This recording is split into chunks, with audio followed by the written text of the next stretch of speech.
You think it's murder? I mean, clearly it's murder.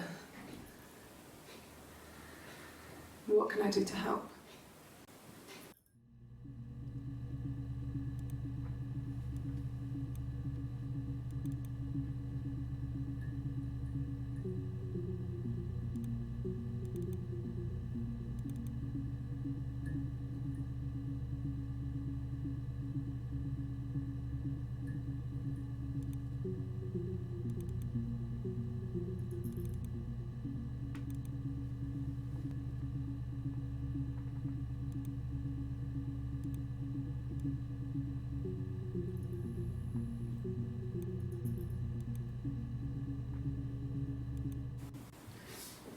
Yeah, that's me. But February, I mean, that was months ago. What's that got to do with Simon's murder?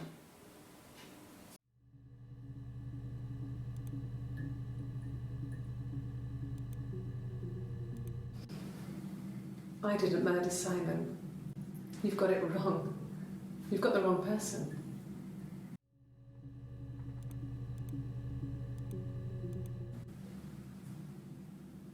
I'd like to speak to a lawyer now. Please. You have no murder weapon. You have nothing. And all these stories we've been telling each other,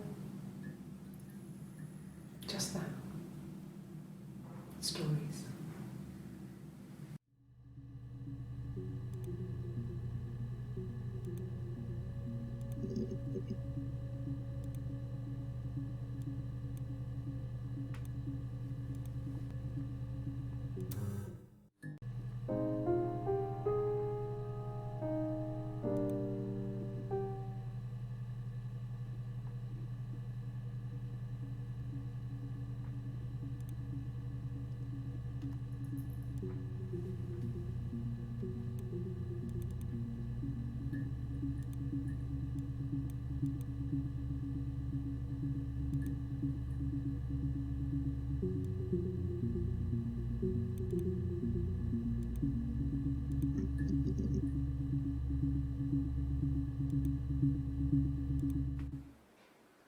Black coffee, thanks. No sugar. I'm sweet enough as it is.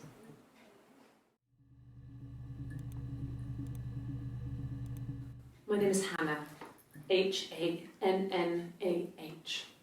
It's palindrome. It reads the same backwards as forwards.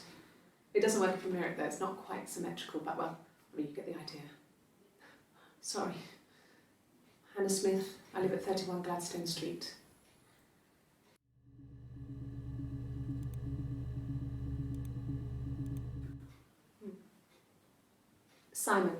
Simon Smith. He works at Ernst Brothers Glass.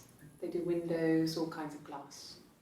Simon does the more special work, mirror making, feature windows, artistic things, really beautiful things.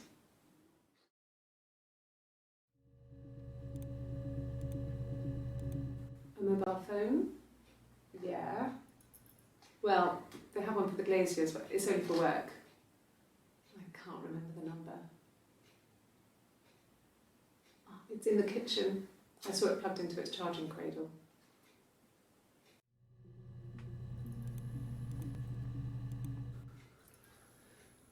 Simon is 6 foot, darkish blonde hair, average build. He's clean shaven. If his beard grows, it goes ginger, so he shaves it. I mean, not that there's anything wrong with ginger hair. I bought a photo. They said a spring photo. This was taken last year on holiday in Rome. It's the best one I have.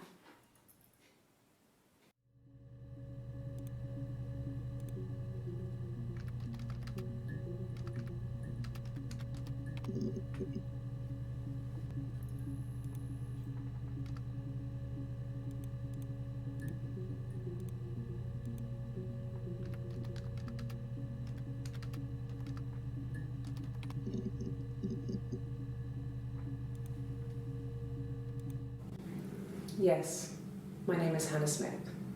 Oh, shit. Sorry.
think it's murder.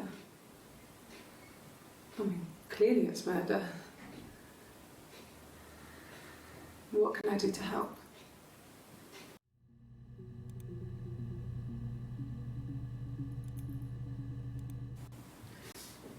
Yeah, that's me.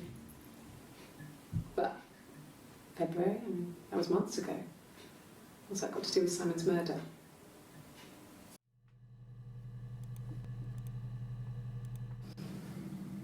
I didn't murder Simon. You've got it wrong. You've got the wrong person.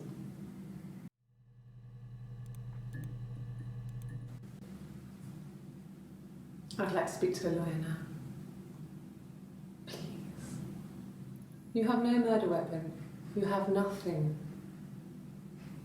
And all these stories we've been telling each other, just that. Stories.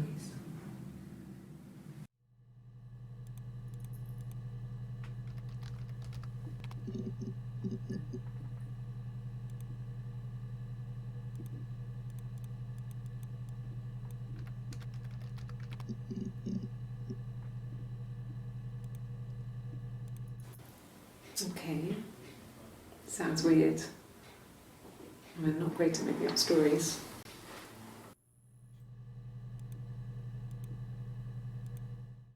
Yes. I read a lot as a child and watched lots of TV. Then the doll's house we had, we still have in the attic. It's kind of a fairy castle. We used to play up there and make up our own stories. Yes. I read a lot as a child and watched lots of TV. Then the doll's house we had, we still have in the attic. It's kind of a fairy castle. We used to play up there and make up our own stories.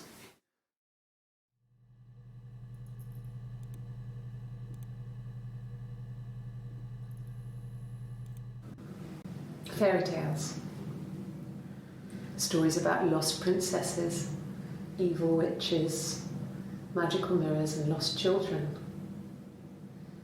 So you see, even before I knew the truth, I'd found it in those stories.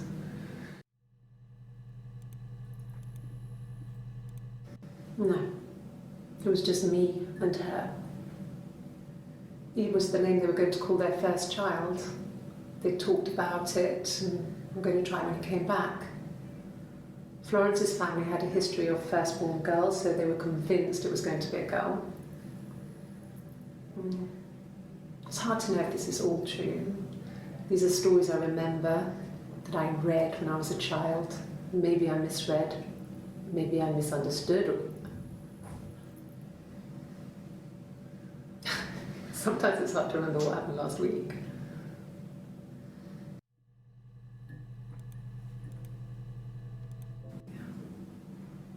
I'm not sure where the dollhouse came from. I don't know if it was given to them or they inherited it. I mean, they wouldn't have had the money to buy it. It was so huge. It must have been taken up to the attic in parts and then reassembled up there. It's a beautiful thing. Wallpaper to scale, little furniture, the lights work, mirrors, beds, big duvets and pillows. We spent hours and hours playing it, invented all these characters and families who lived there. We wrote paperwork for them all, passports, diaries, and gave them all really elaborate stories. Once, a moth got trapped in there. We'd left a light on. It was making the most horrendous noise. We tried to kill it, but it was tough. We ended up crushing it under a copy of the Arabian Nights.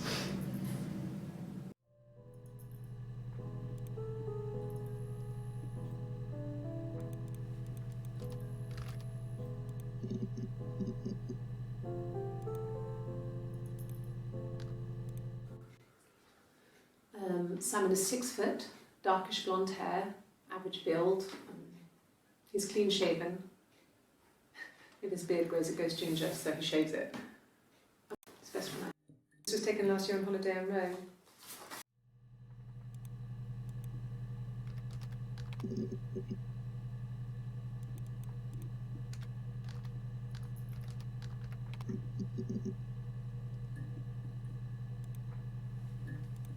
Yes.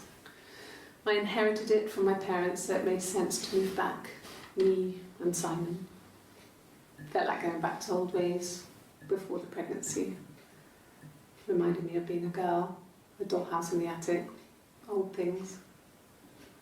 We didn't sleep in my parents' bedroom for a long time. We decorated it as soon as we moved in, but it was another year before we started sleeping there.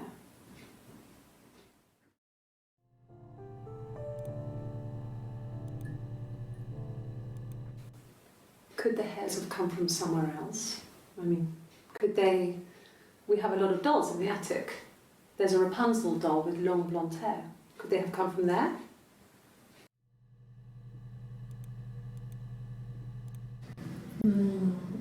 She recognised me from the window. She told me to come inside, and she hid me. They had made the attic into a place where Hannah could play. It was a dollhouse. She hid me up there. No one else ever went into the attic. It was her place.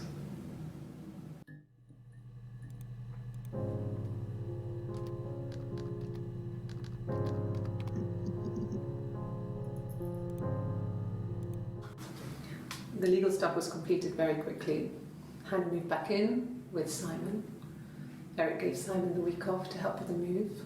He decorated, modernised wallpaper, curtains. Hannah insists the attic be left as it was, dollhouse and all. Simon never went up there.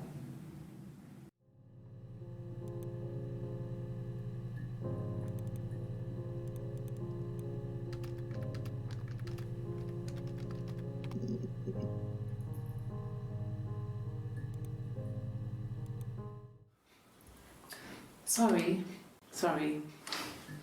The picture, the way it's drawn, just reminded me of the books we used to read as children. I read those fairy tales over and over, and they were so real to me. Rapunzel was my favourite. My brain is just full of it. Are any of these in colour?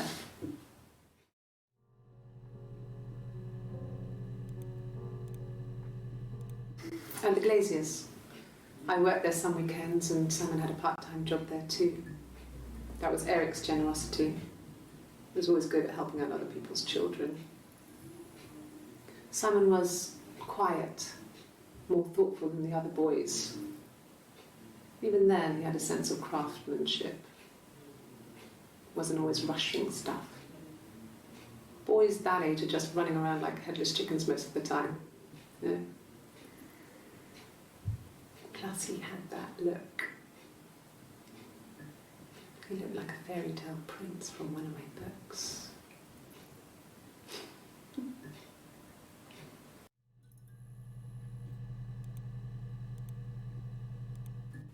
Simon never cheated on me. He was devoted to me, and I was devoted to him. Nothing in life is easy. We were good to each other. Life isn't a fairy tale. You do what you can.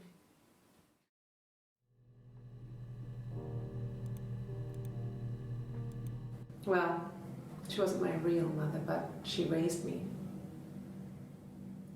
Do you want to hear the story? It's a real-life fairy tale.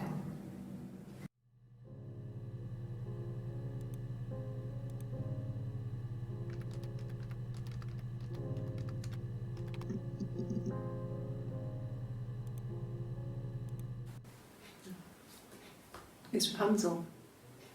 The story starts when she's born. Mother Gothel, a witch, takes Rapunzel from her parents and keeps her locked up in this tower. Rapunzel gets pregnant by the prince, and Mother Gothel is furious, so she cuts off her hair and throws it. Actually, her hair's already short here, so that's already happened.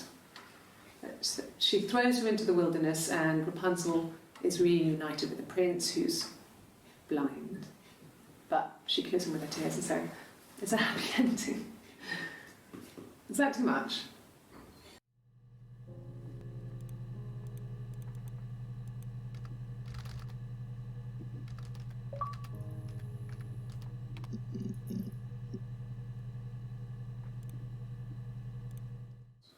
Did I pass? Sorry, I messed it up with all that Rapunzel stuff. Do you need me to do that card again?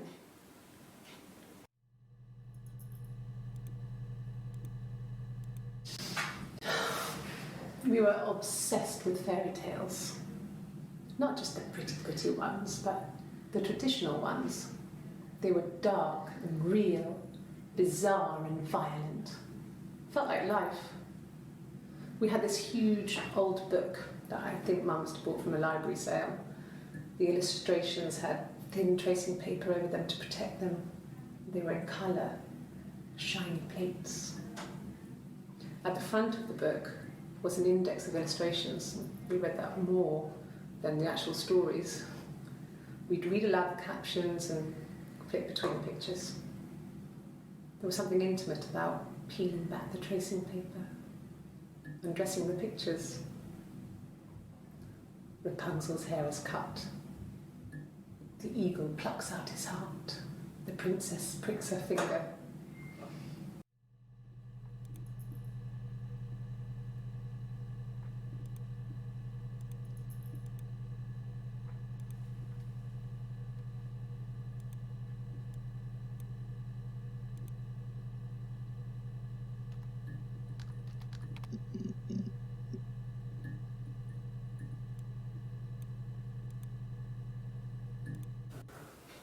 Well, my friend Eve.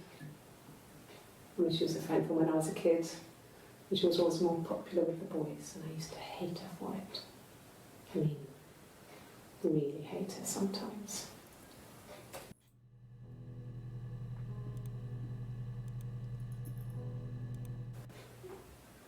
Yes.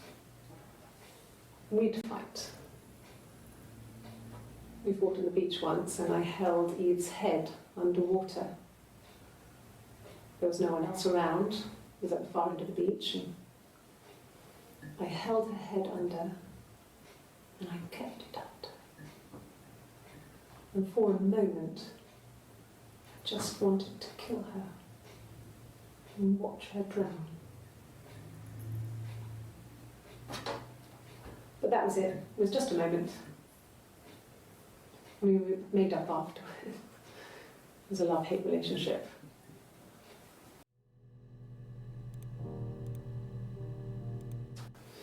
A police station. Yeah. When I was young, we ran away on my birthday. Bob Dylan was playing in London, and we thought we could break into his tour bus and have him take us with him. The taxi driver we paid to drop us off, I mean, we'd saved money, pinched a bit here and there to pay for the fare. He was suspicious because we were so young, so he told the police. So they came and picked us up and took me back to Portsmouth. My mum picked me up from the station. But I blamed everything on my friend Eve, so my parents let me off.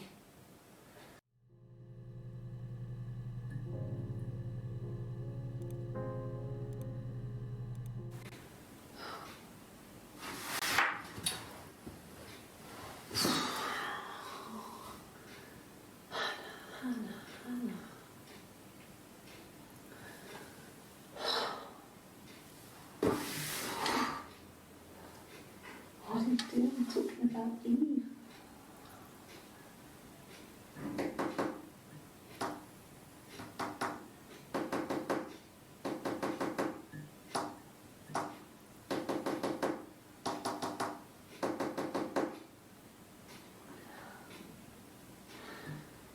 Poor son.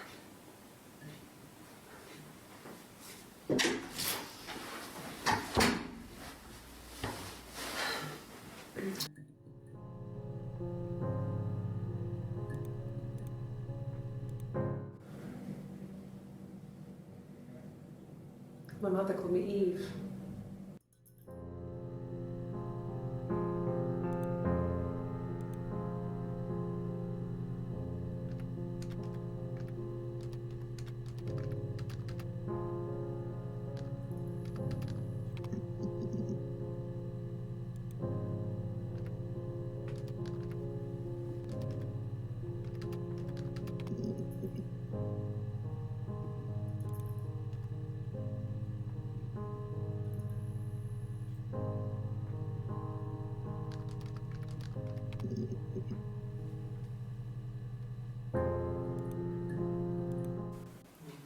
Diane is really nice. She helps out with the glaziers, organises the Christmas party, that sort of thing.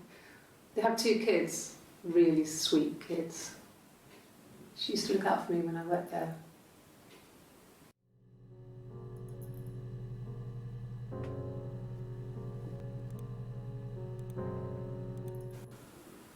I did. Well, we met when we were 17, both working at the glaziers.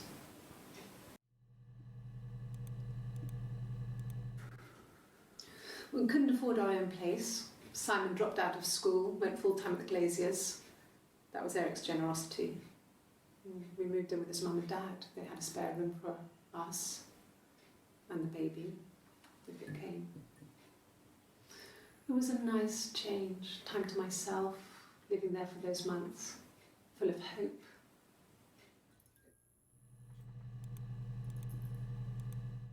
No, everyone loved Simon.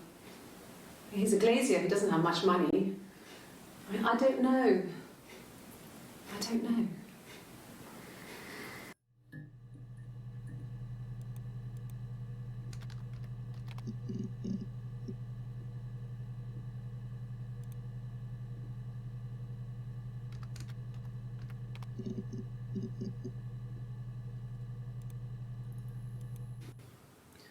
Eric was like an uncle to him. They were pretty close. They spend a lot of time with each other, especially when they have to go to conferences. Have you met his wife, Diane?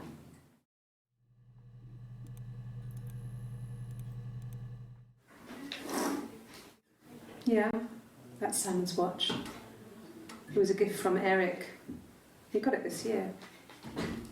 It was a wedding anniversary gift. Steel. It would have been Diane who chose it. She has really nice taste.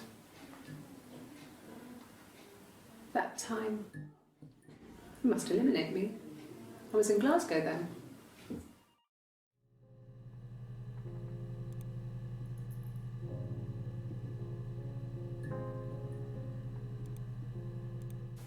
Not really. He would go to the pub. He had his drinking buddies there, but no one ever really came back to the house. Sometimes Eric, his boss, and his wife would come over for dinner. That would be us returning the favour. Diane is a really good cook, into her trendy ingredients. And the last time Simon cooked something off MasterChef, he got the recipe off Ceefax, and I did my Lloyd Grossman bit, commenting from the sidelines. I had to find fennel from the supermarket. Have you ever eaten fennel?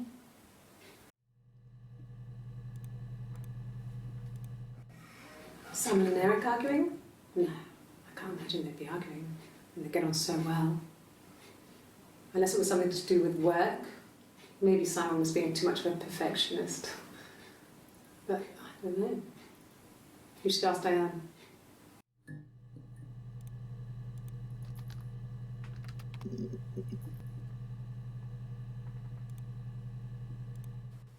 He was wearing a shirt, with a blue turtleneck shirt and jeans.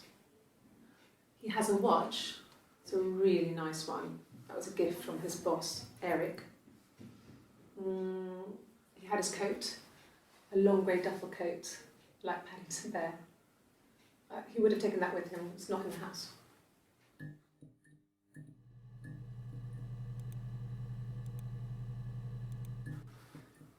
So, it was Friday evening.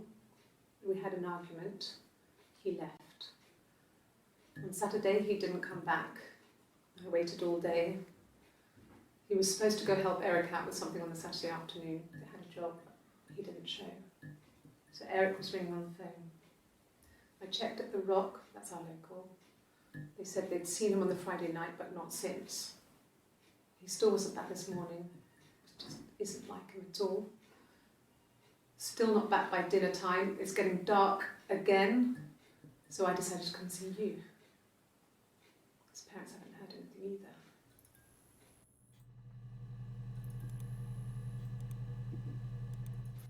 Yes, there's a car that we share, a Cavalier, and a van he uses for work. It's owned by Eric, but we look after it. Both of them are there now, parked in the street. I'm not sure about the keys for the van. I can look for you when I get back.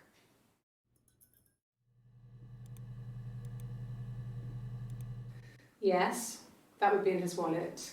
It's a Visa, a silver one. He doesn't like to spend money he doesn't have, so he usually pays with cash, but Eric convinced him to get one.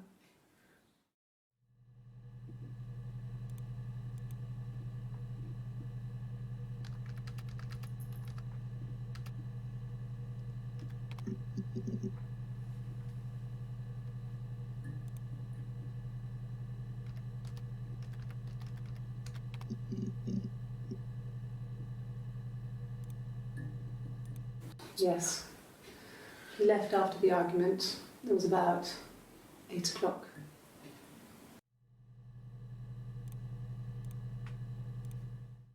No. I think he spoke to Helen. She said he was upset about her argument, but I'm not sure what else he said. He likes Helen. He likes blondes.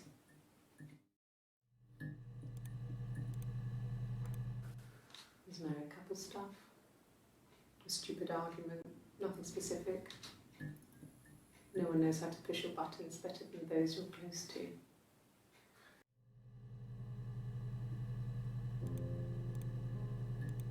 No. I mean, yes, we have arguments, but he never runs off. He always comes back. We make up. It's always that way.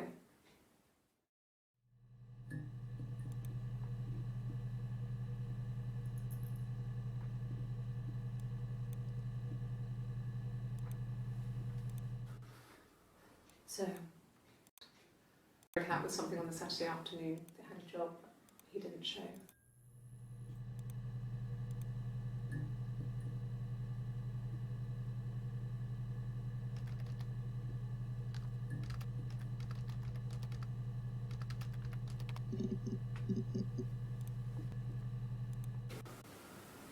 I wasn't in the house all of Friday night.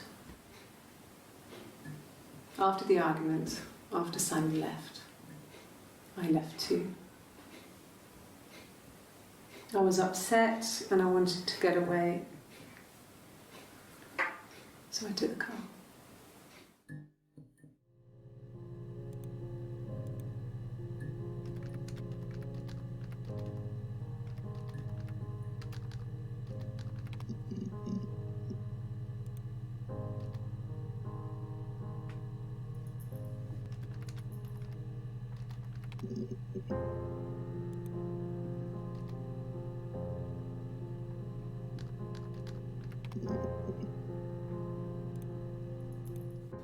It's the Rockington Arms, the Rock. It's run by a nice couple, Peter and Susan. There's some other regulars there that Simon likes to drink with, and the barmaid they're having sometimes, Helen. Peter said Simon had been in and had a few drinks. It's the Rockington Arms, the Rock. It's run by a nice couple, Peter and Susan. There's some other regulars there that Simon likes to drink with.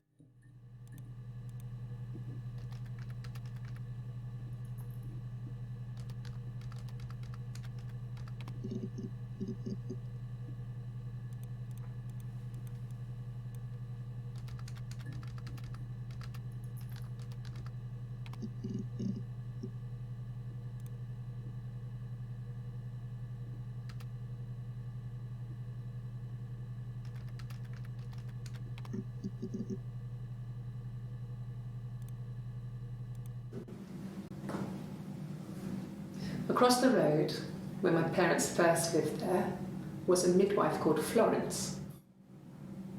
When Hannah was born, I was born at the same time. The midwife was there to help. I'd been throttled by the cord, probably wrapped around my neck by Hannah. The midwife told my mother I was dead, but I wasn't. She wrote all this stuff in a diary. Amazing what people will admit to on paper.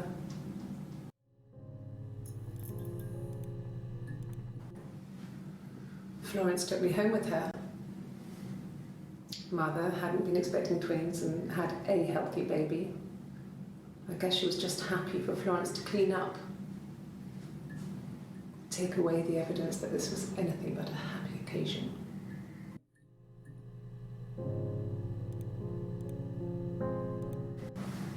Florence raised me in her home.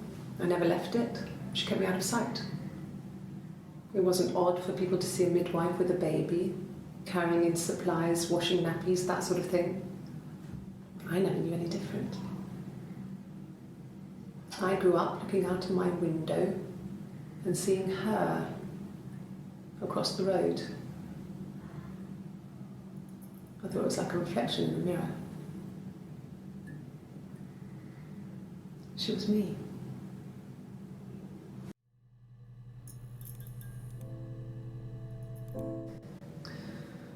Florence was a warm, kind person, but she was broken, I guess.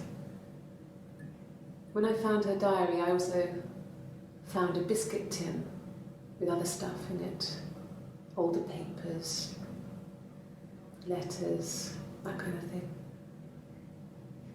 Her story wasn't there. I never really spoke to her about it. I was far too young to really understand, I guess. I just put it together later, once I was older. She had loved children, planned to have a large family, but her husband died in the war. And that was back when you married for life. She never felt like she could marry again. Isn't that strange? She was a widow from her 20s. But, I mean, I guess it was different then. You know, you married for life and she felt she could never marry again. I guess it was harder, a war widow. One of the dead. I don't know, maybe there was more to it than that. I don't really know.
Her story is that she'd waited for him to come back. She put on my wig, some of my clothes, pretended to be me. They talked. She'd enjoyed being me. He said he wanted to be with me. Then he took out a present, another mirror, just like the one he'd given her earlier. That unique present. She went crazy, smashed the mirror. They argued, screamed. He hit her. So she grabbed a piece of the mirror and just swung it round. She cut his throat clean open. She'd only meant to scare him off.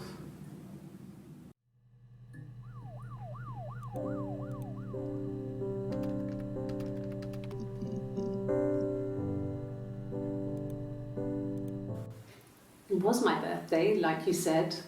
We were going to have a meal at home. We had our meal. He gave me his present. I guess I didn't like the present.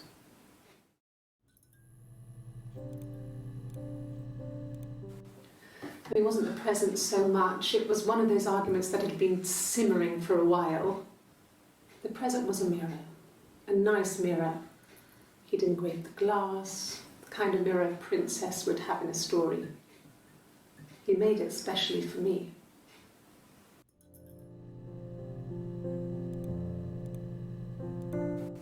From when I woke up. Okay.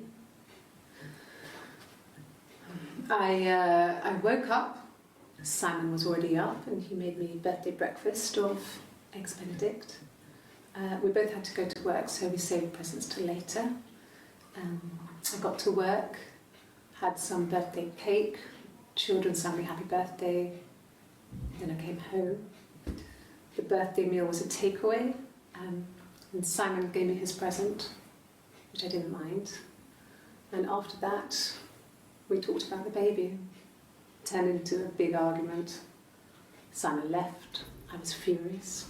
I wanted to get as far away as I could and get some space to think. So I left.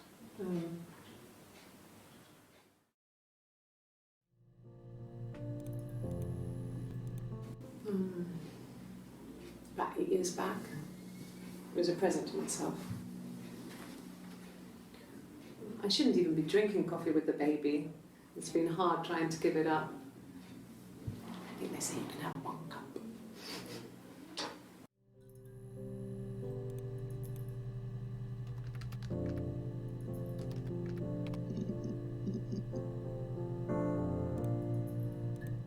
Yes, that's my birthday. Not one of the big ones, but I guess you can see that.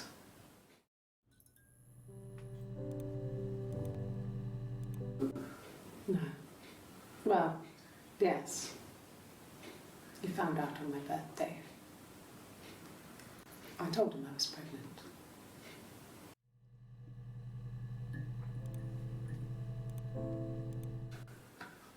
Well, a week or so ago. It would have been the Saturday before my birthday. You know, I get like that on the weekends, have a lie-in, then want to get up and blitz the house.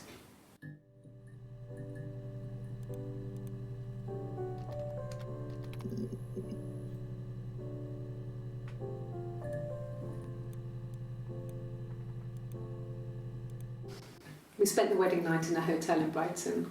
It would have been too much to do more. We were saving for the baby.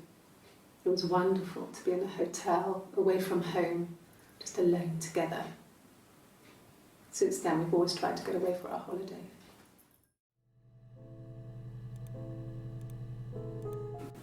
No, I lost the baby. I had a miscarriage at 8 months. We carried on living at Simon's parents until, well, it was only a few months after.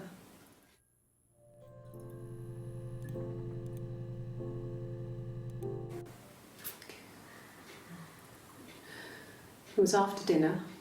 I'd spoken to Simon's parents on the phone. I looked up for an early night and I suddenly had this thought. I think it was something his mum had said. She'd been speaking about old stuff, sad stuff, about when we lived there, about the baby. There's some boxes in the cellar, nursery stuff, stuff we never needed, and I never had the heart to throw out. And I suddenly remembered that when I'd looked down there the week before, those boxes, that pile was in the wrong place.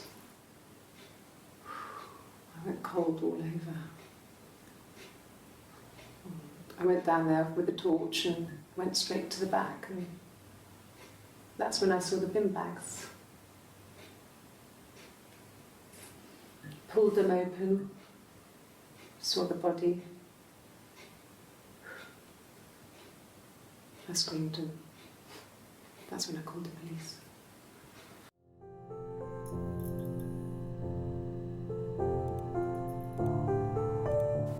Yes. It was a shock to him. I mean, we never thought it was possible. I don't know what he... I mean, I hadn't decided whether to keep the baby. I wasn't really ready to talk to him about it.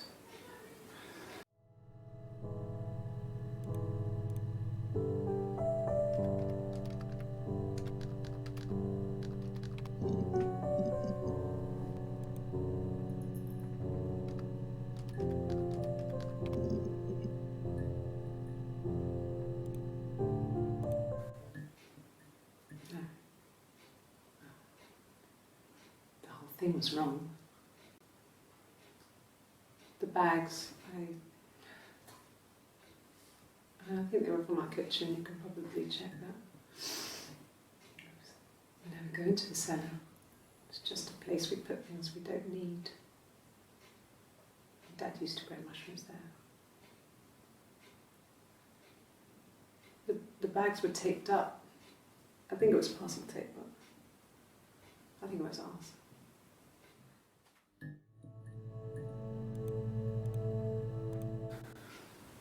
Well, fine, considering.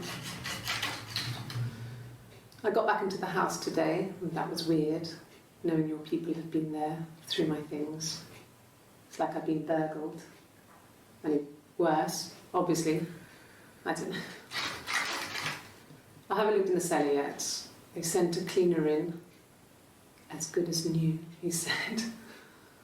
But they had to throw some stuff out. Couldn't get the blood out. And I'm still waiting to hear from the coroner so we can get a date set for the funeral.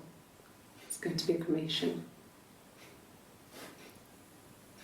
So,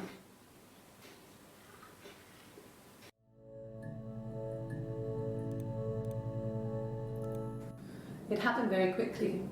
We hardly had to talk to each other. We agreed almost silently. The baby was what mattered. We'd help each other. We cleaned up. We bagged up the broken mirror, her clothes. They're gone. We took him down to the cellar.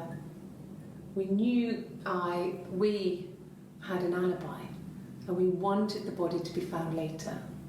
We wanted to have suspicion on us, so we could then disprove it, rather than have it linger. Better to keep the body in the house than risk being seen with it. The watch, that was my touch, to make sure the alibi stuck.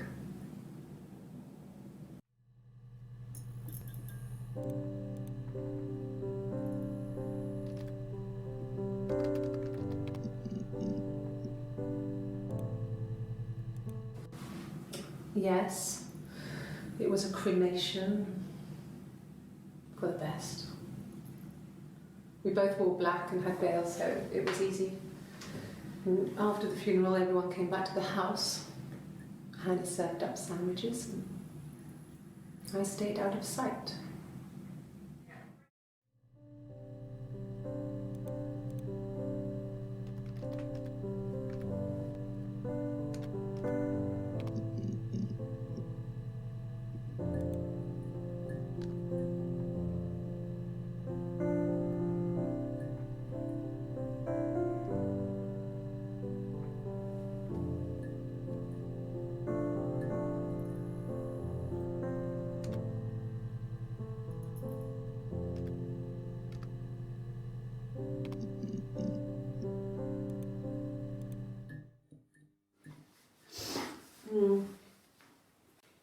I left the next day, Saturday. I slept for a few hours in the car. When I woke up, I came straight back. Simon wasn't returning my calls, and I wanted to try and make up. I got back to the house and Simon wasn't there, and I... Is there a bin?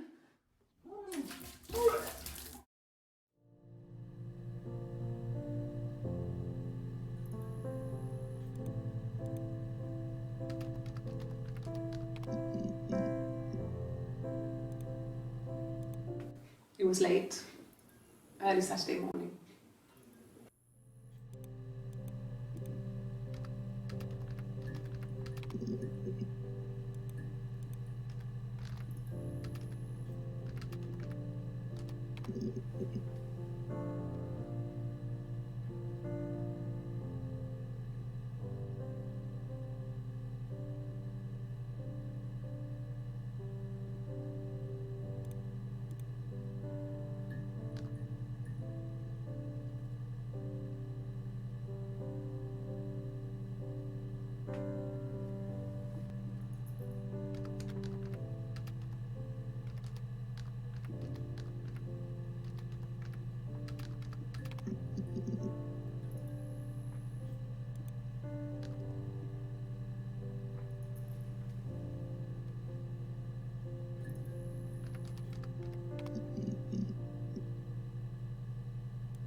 When will the police let me back in the house?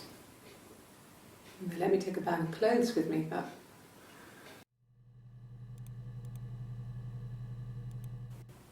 Okay.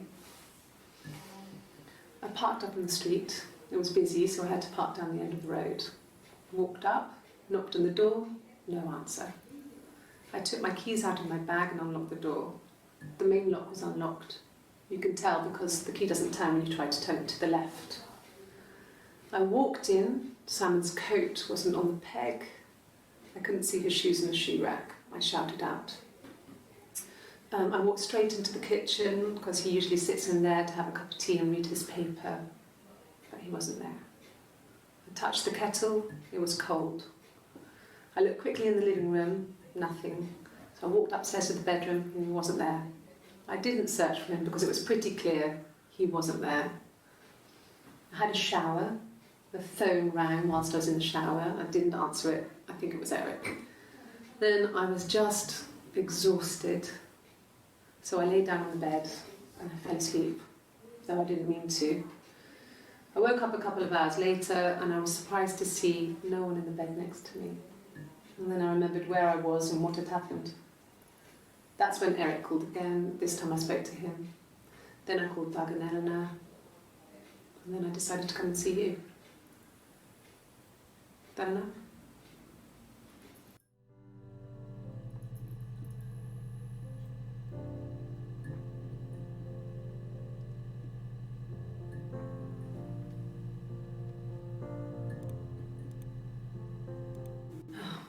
Okay.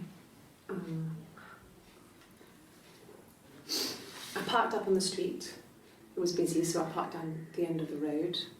I walked up to the house. I knocked on the door. No answer. I took my keys out of my bag, unlocked the door. The main lock was unlocked. I could tell because the key wouldn't turn when I tried to turn it to the left. I walked in. Simon's coat wasn't on the peg. I couldn't see his shoes on the shoe rack.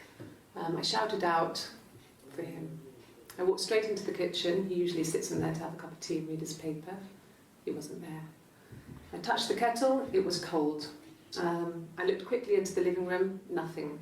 I walked upstairs to the bedroom. He wasn't there. I didn't search for him because it was pretty clear he wasn't there. Then I had a shower. Whilst I was in the shower, the phone rang. I think it was Eric, his boss. I didn't answer it. Then I came out and I was just exhausted. So I lay down on the bed and I fell asleep, but I didn't mean to. I woke up a couple of hours later and I was surprised to see no one in the bed next to me. And then I remembered where I was and what had happened. That's when Eric called again. I spoke to him. Then I called Simon's parents. And then I decided to come and see you. That enough?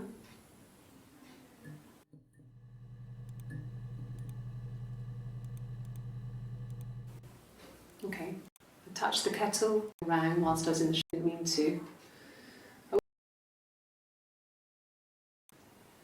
That's when Eric called again. This time I spoke to him. Then I called Doug and Eleanor. And then I decided to come and see you. That enough?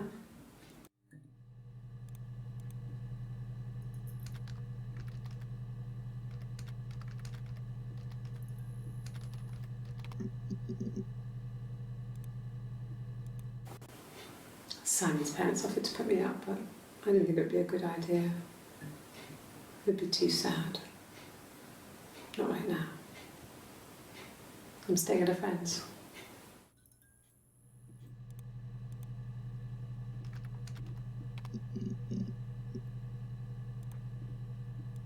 Yeah. I've been round to Doug and Eleanor's and they're very worried. I feel sorry for them.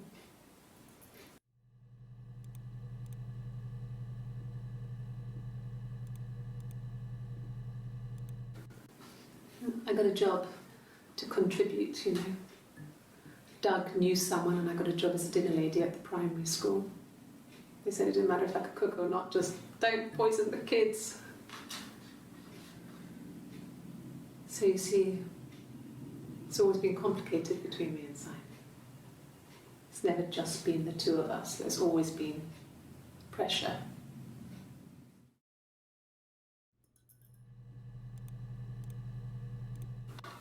I hoover my dust every week, maybe less. I once asked Eleanor how often I should dust, and she said, if people ask, tell them you do it once a week, but every few weeks is okay. I think she was just trying to make me feel better. I mean, when I was there, she was hoovering every day, you know, ran an ordered house. You know how that generation is, putting on a brave front. She has secret stashes of cigarettes. Doug doesn't even know she smokes. When I was there, I saw her. She has these sort of porcelain vases, ornamental, next to the Reader's Digest books. Cigarettes inside. And she still has them. I mean, last time I was there, I looked in a vase. There was a fresh pack. I mean, all those years of marriage, and she still has a secret like that.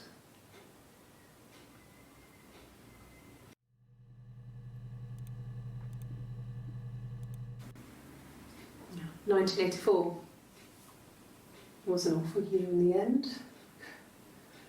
We were living at Doug and Eleanor's. I lost the baby at the end of spring and my parents died in the summer. It was a hot summer, a heat wave.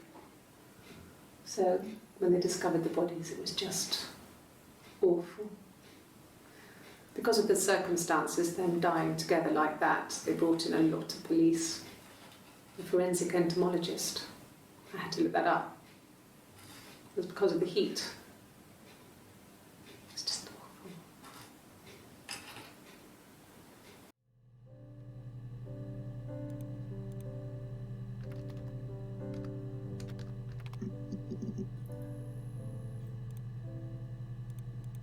Yes. I speak with Eleanor at least once a day. Not that there's anything much to say. It's more just...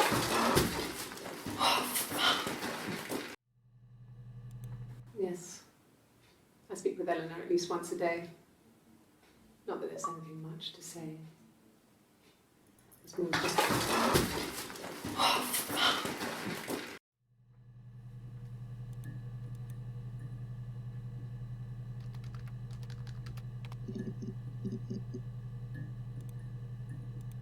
Bruise? Oh yeah, no, it's nothing. I was going through the top cupboard in my kitchen and the chair slipped and I kind of hit the door with my face. I mean, it hurt like hell.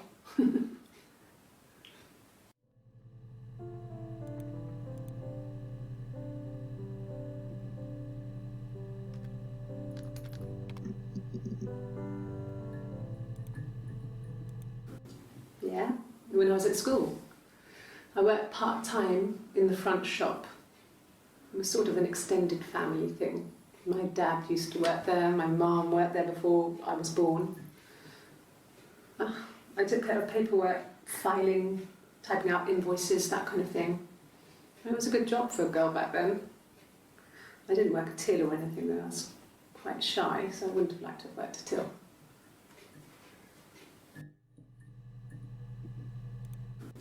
Yeah, there was time in the front shop.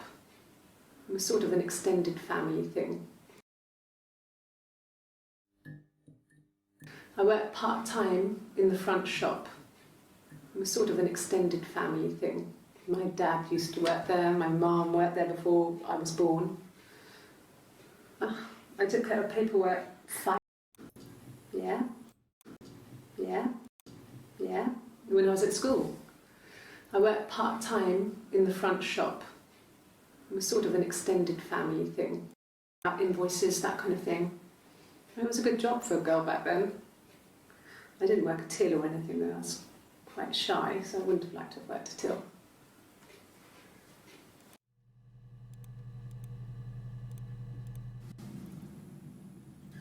Hannah had a miscarriage.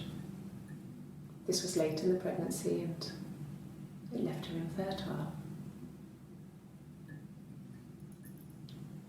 Felt like the universe had corrected its course. We were aligned again. But Hannah and Simon were still living with his parents. They were married. Simon had a job at the Glaziers now. Eric had given him a full-time position after he left school. And then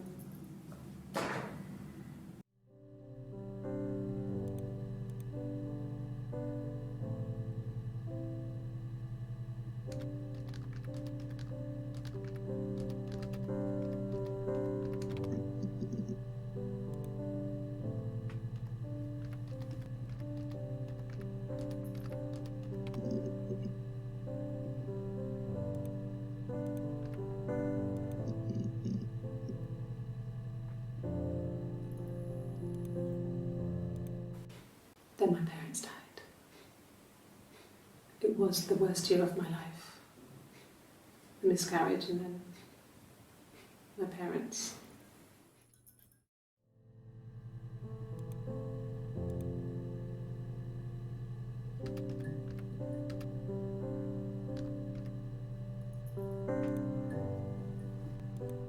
Yeah. They'd gone to bed feeling ill, thinking it was flu or something. The neighbour called me, I had to use my key to let them in. We found them dead in their bed. And they'd been there for days. No one had noticed. Just awful. It was so soon after my miscarriage. The worst year of my life. I'd been so happy to get married, and after that it was just like, fuck.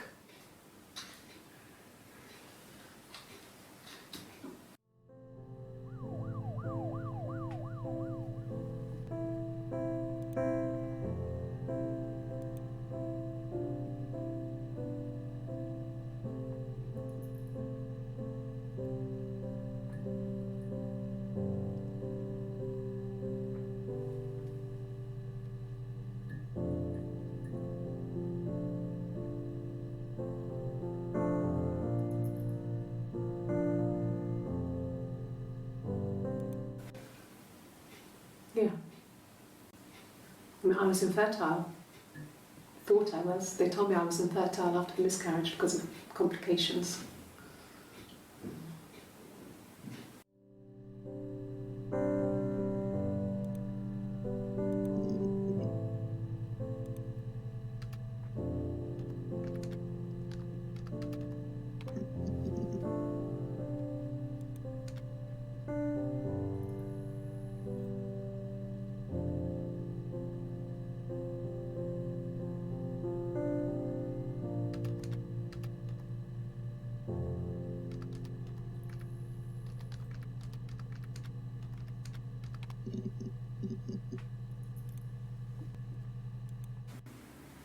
Yeah. 1984 was an awful year in the end.